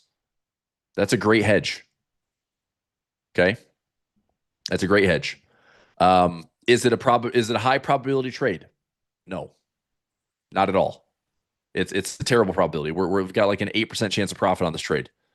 However, the asymmetry of risking 385 to make $19,000, this is probably like this has to be close to 20 to 1, right? 19.6 over 385. We got 50 to 1. If you want to cast the net a little bit wider, now you're risking 490, you can make 22. So if I'm going to make 22,000 over 495, it's a 44 to 1. So what is required for this trade to be good and profitable? Well, price has to fall. But this is a very cost-effective way of turning, in this case, $480 into maybe $2,000, $3,000, $4,000 of profit. If price is falling, it is pretty easy to get a 3 to 1, 4 to 1, 5 to 1, maybe even if this offers up a trade that's like 44 to 1, even getting 5 to 1 or 10 to 1 isn't unrealistic. And you can do that way before expiration. Does that make sense? So it's to me, this is very effective car insurance. Like I saw that there from Don. It's very effective insurance on your portfolio.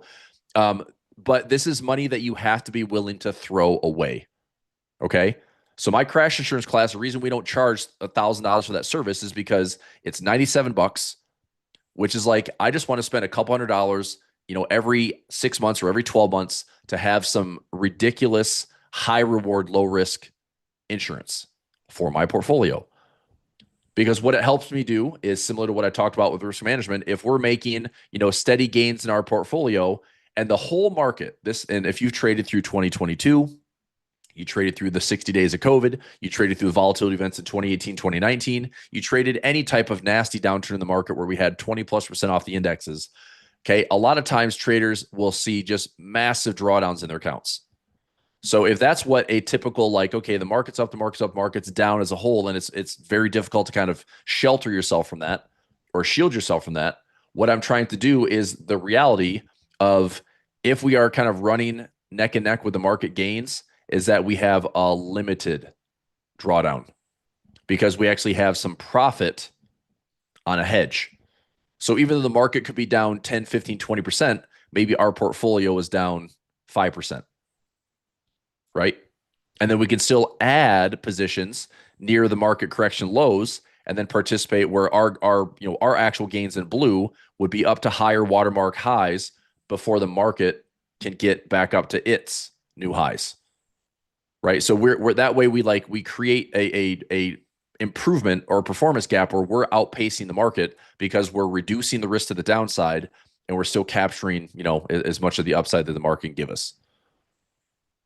So anyway, this is a cost-effective trade.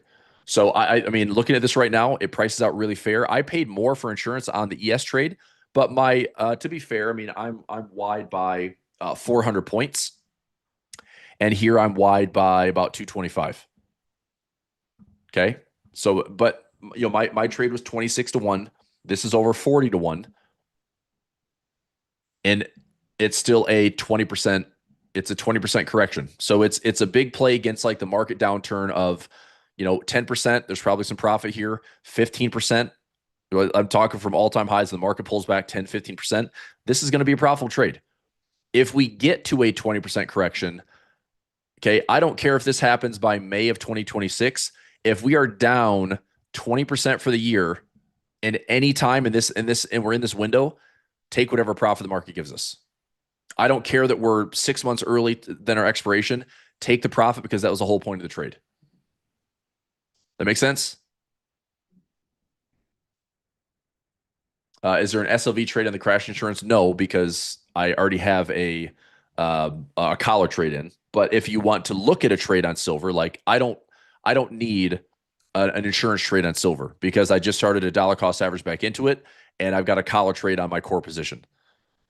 But I will show you, like, this is a pretty cost effective way to do it because puts are crazy expensive right now on silver, and they're really expensive on gold as well. Okay.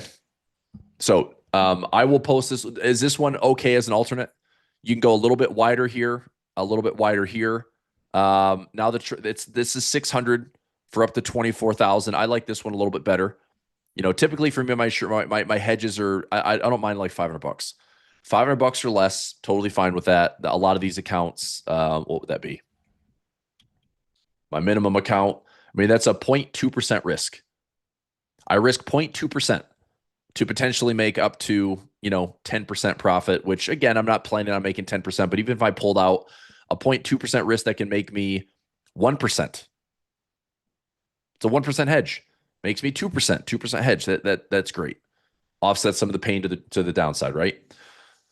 So as an alternate, I will post this in crash insurance right now.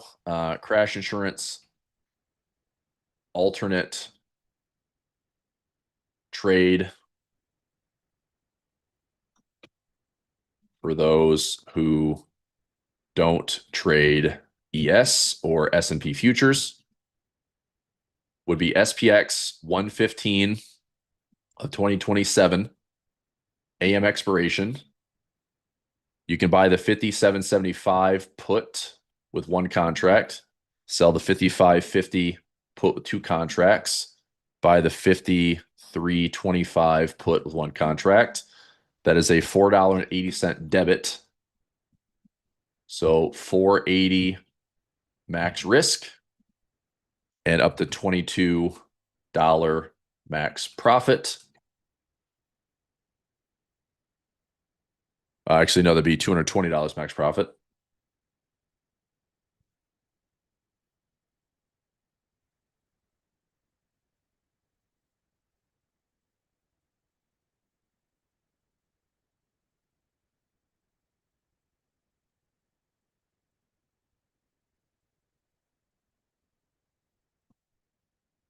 Okay, so if you don't trade ES with me,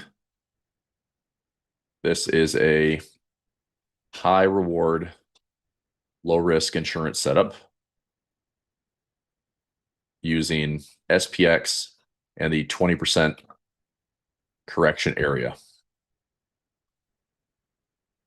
If price on SPX falls 10 to 15 to 20% at all this year, this trade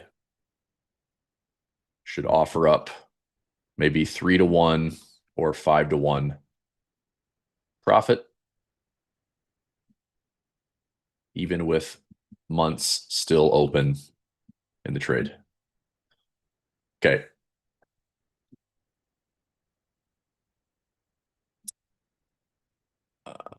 Let's see here. New VIP customer. Okay. Let's see. It's going to be posted for Crash Insurance members, Maria. And then Shake, for your email, do you mind sending me an email? Chris Pulver hub@gmail.com. Send me an email. Because maybe the best thing is to get you involved with some practical options, just give you some foundations, make sure like this terminology, makes some sense. Remember, like these sessions are trading sessions, right? So yes, we have some sprinkled in bonus sessions, we have some education, but the teaching for me is, we have nuggets of information throughout every single day, but the teaching for me is, the master classes, the master classes, the master classes, all the times that I spend, hours and hours teaching the core strategy for these services. That's where you're, getting the full breakdown of this is what we do, this is what the service is, this is primarily what we're trading, this is what tools we're using. Those master classes are going to be the best way to kind of get caught up on what we do. Okay. Do you roll this insurance trade for market changes drifting up? Not necessarily. No, because I get it. Like if the market is, let's say the market finds its way up, right? Market drifts up like 5 or 10%.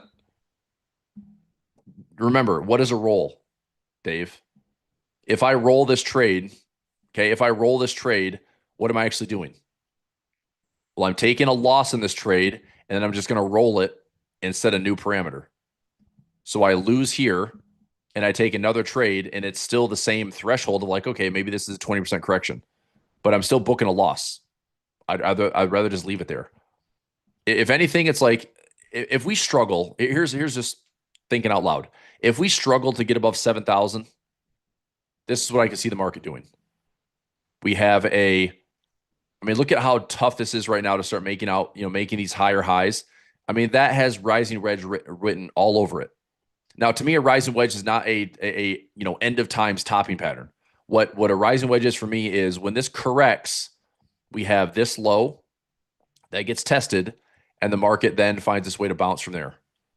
If we break that structure, let's say we come down to this low, well, then we maybe have a lower high and then a lower low. Once this symmetry is done, I'm looking at buying for the bigger upside. So if there is a correction that we get, I think it's a playable, buyable dip. Does that make sense? I think it's a buyable dip. But if we keep going slightly higher, slightly higher, slightly higher, it just get narrower and narrower. At some point, when the structure breaks, we give it back. It's either we buy here or we let this market, break, pull back, make a lower high, lower low, get a 3-wave move, and then we're talking here for a buy or a 5th wave move for a buy. Either way, if you're positioned out like bigger picture, you buy some more, you buy some more, and big picture, you're probably going to end up at all-time highs again. This is why I'm saying with the Cave-Shiller ratio and the Buffett indicator that's like 200+% overvalued in the stock market. It's basically stock market value over GDP. If you have cash to deploy, great spot to get in. Great spot to get in. Great spot to get in. Right? Does it get worse? Maybe it gets worse. I still want to be in the market. But I have to be patient knowing that like if I'm participating with this, it's going to take time to get back to these all-time highs. So there's a lot of structure in here. Okay, there's a lot of structure in here where we could bounce right away, or we can have a 3-wave move and bounce, or a 5-wave move and bounce. Look back to the corrections in 2023. played out that way. Even though the market in 2022 was a decent bear market, it played out high to low, lower high to lower low, lower high to lower low, and then it finally bottomed out here, and then off we went 2023. So it's just we've got to be patient. I think that this April low, by the way, is extremely solid for support because right now that would be over if I'm not mistaken, like a 30% correction. If we go all the way back down to April lows, we have a 30+% correction in the markets. Look, I don't care if we test that low. I don't care if we go lower than that low. That's a great spot to say, I don't mind getting started. If I've got some dry powder, if I've got some liquidity, I am a buyer at April lows. I don't care if the market goes down another 10, 20% from here. If I can start here and then still dollar cost average in lower, the upside here is incredible. You want to talk about setting yourself up for some long-term success, have some ability to buy the market at 30 to 40 to 50% discounts, which nobody wants to deal with, by the way. Nobody wants to see a 50% correction in the markets. But I'm saying that having 60% cash in my portfolio, I will be willing to deploy a lot more cash if we're at these massive discounts because the upside is so much bigger. Right? So the trade-off right now is the upside to me is, it's not as asymmetrical as the risk. Yeah, and here's the numbers. The average S&P returns about 8% per year. Okay. And the average S&P drawdown is about 15% per year. Now, that's historically when the market's gone up 20% and had pullbacks of 30 to 40%. These are averages. But think about this. If everyone thinks that they can just jump in the S&P and make 20% a year, that's because they've only been trading for the last maybe 5 or 10 years. Because that's what the market's been doing is we've averaged like almost 15 to 60% per year to the upside, but we've had a 20% correction in 2018, 20% correction in 2019. We had a 30+% correction during COVID in 2020. We had a 30+% correction in 2022, and we had a 20+% correction in 2025. So basically, for every 1% you're making, you are taking about a 2% risk. So you want 10% upside, expect a 20% drawdown. That is the risk-adjusted returns that the market typically have given us over time. So that is the risk that you have to be willing to take. And as they say, you got to risk it to get the biscuit.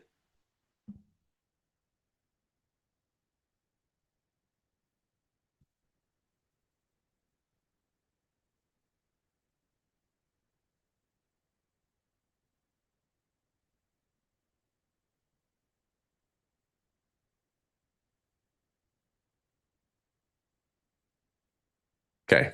So let's take a quick peek here at silver. Steve, did you come in late?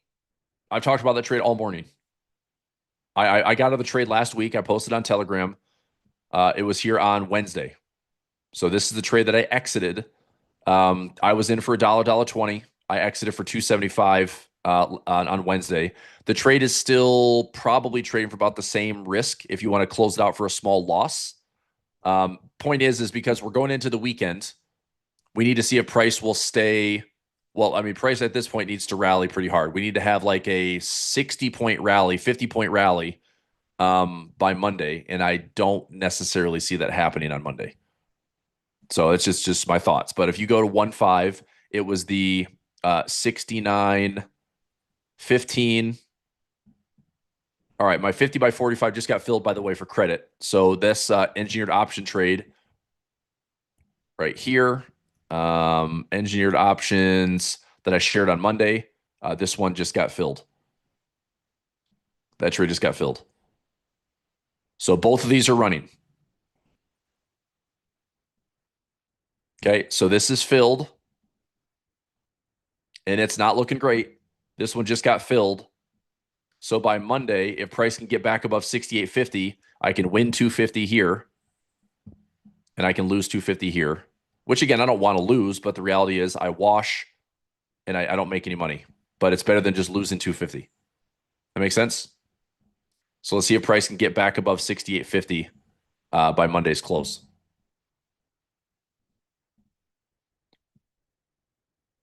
Okay. With those strikes, SPX now showing 960. No, it should be showing like maybe a $2.75 to $3 debit. So if I did the 15 and the 05 So again, this is the 1-5 expiration. I talked about this trade all morning. So buy the 15, sell the 05, buy the 90. Right now that trade is okay. So I got out at 270-ish. Now the trade's trading for like $4 and change. Okay. The max risk would be 5, and your net loss is going to be like $4. So here's the math. Because we had you can see here that the 69.05 and 68.90 is 15 wide. So 15 wide credit spread equals $15 max risk. Okay. But we have the $10 wide debit spread equals $10 max profit. So that still leaves me with a $5 net risk and the $1 credit on the entry trade. So my max risk is $4. Max risk. So if SPX is less than 68.90, that is a $4 max loss, which the trade means it's going to close out for like a $5 debit. Okay. If SPX is let's say 68.95 to 69.05, this is in a profit trap area. SPX 6905 to 6915. This is in a profit trap area.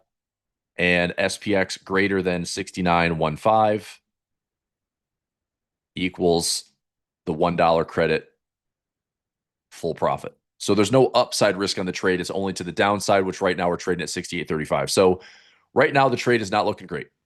Right? You need to see like a 60-point move by end of today, by Monday, in order for this trade to still have a winning opportunity.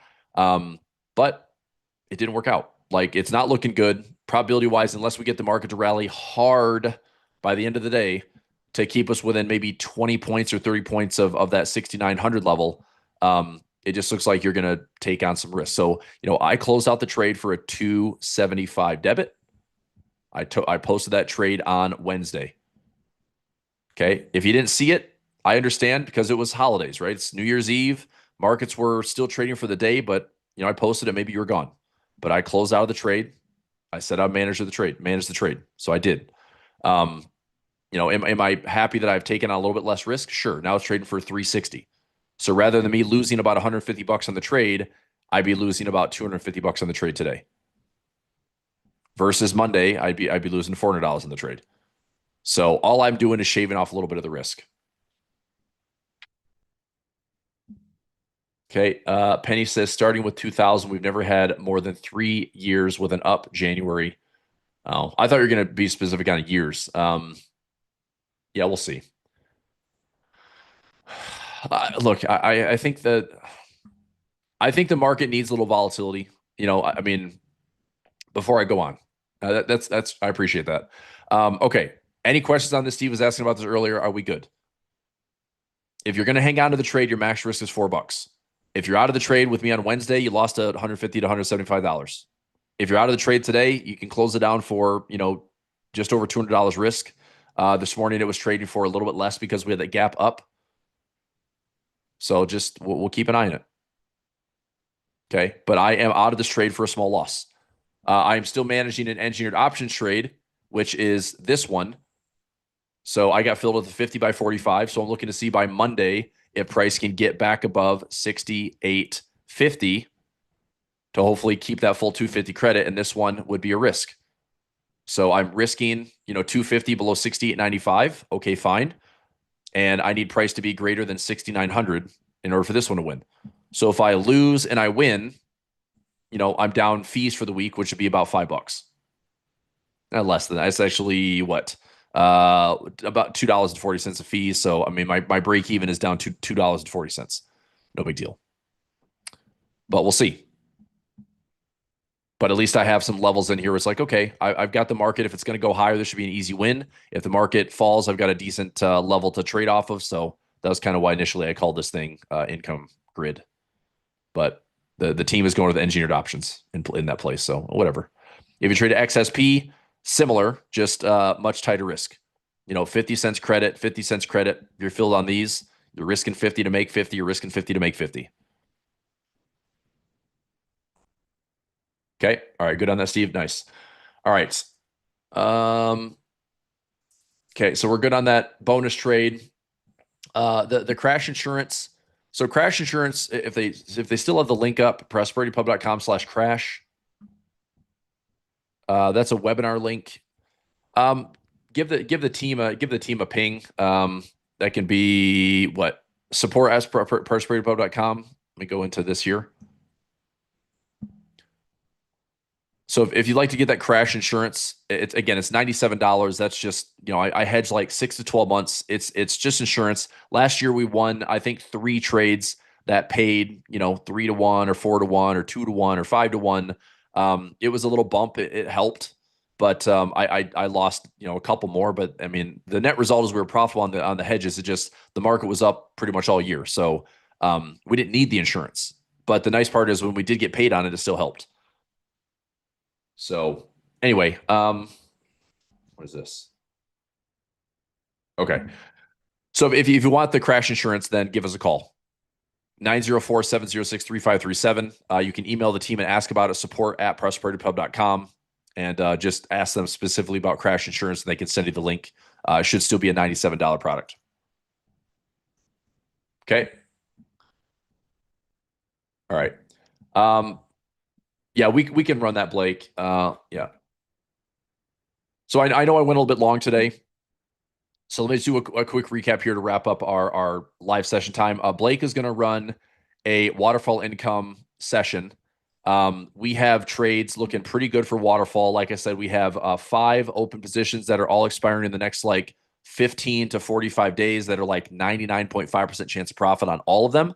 I'm going to hold on to those for full profit. We have 2 pending orders in the class that are still available. So if you want to stick around for like another 30 to 45 minutes, and watch this session with Blake. Waterfall income, the trades that I have posted for that this week on Monday and last week on Monday, they are still valid. So inside the classroom, inside my tracker, you can still take those trades that I posted. They are pending orders. Okay. And we will have a live session on Monday of next week. So here is just an update from me. I will start sprinkling in for 2026. It is the new year. We will have master classes on daily profit play within the next month. We'll have master classes on waterfall income probably within the next week or two. I will also be launching engineered options, and I'll be teaching pretty heavily around that in the first week of that launch. That should be like January 11th. I think we launch on a Sunday, and then that 12th through 16th will be a lot of class time. Look, it's not a difficult service to manage. It's not a difficult service to participate in. I will have these trades to everybody pre-market Monday. So I can literally set the trades up Monday morning and know exactly what levels I want to trade. I'm going to be looking at a level 0 and a level 1 trade. Okay. So there's going to be 2 orders I'll put in. If you want tight risk, you can trade XSP. If you want, standard risk, you can go SPX, but they're index related, cash settled. And, that way there's no assignment risk. I know that bothers traders when you're trading SPYs and Qs if there's assignment risk. Anyway, lots of master classes coming up in this first month, but I'm happy to do that because that's where I get to spend the time teaching. I know that this is a trading session and it's pretty fast paced and there's a lot of stuff going around when I'm touching on all these different services, but when I can go into individual classes and teach them, then it's like the pace of learning, the full comprehensive understanding, all the stuff I put in your classroom. It's a lot easier to kind of get the full story of the strategy. Make sense? Okay. So what Blake is going to do is he's going to play a session that we did this week on waterfall income. If you want to stick around for 30 to 40 minutes, I will teach a masterclass on waterfall income probably in the next 1 or 2 weeks. I'll just get it scheduled out. I'll figure out what time works best. And the classes right now, I have 2 live trades pending, and they are still valid if you'd like to take them. Okay. So if you sign up for waterfall income, we also have a live trading session Monday at 11:30 a.m. Eastern time. So if you want to get into the waterfall income service, we'll be live on Monday, 11:30, like we always are. And we have 2 open positions that are still pending, good till canceled in my broker platform. They are still valid. and I'm going to take those trades. If they get filled, I like them a lot, right? And then we'll have a new trading session on Monday, and I'll figure out whether or not I don't know. I got a couple ideas up my sleeve for how we're going to kind of grind through 2026. Okay, so big picture here. Let me go back to this chart. Okay, I mean, I think that January, if we have a terrible January, then we're probably coming back down to the October low, November low. But I think once we find this level, let's find that correction is probably going to be close to like 6%.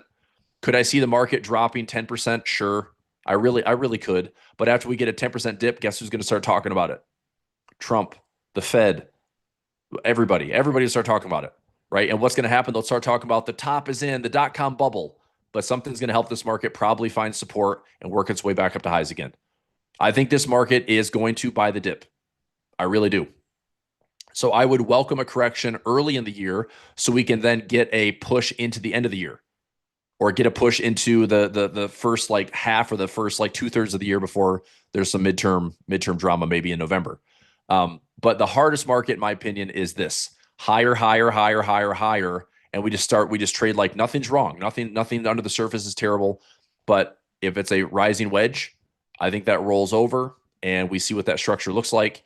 So I'd almost rather see the market like get the pullback over with sooner than later, and then we get on the right side of that and we just grind this thing up to highs, and that's an easy stretch for income. That'll be perfect for engineered options. That'll be perfect for waterfall income. We'll grind it out through daily profit play, right? And we will just handle the market one trade at a time, one strategy at a time. That's all we can do. Okay. All right, Blake, go ahead and fire that up, man. Will And do. I'm trying to think here. What for the rest of the day? I'll keep an eye on the market. We are dipping a little bit lower. We're at that 50% ATR. We've already pushed past. By the way, we pushed past the expected move for the day.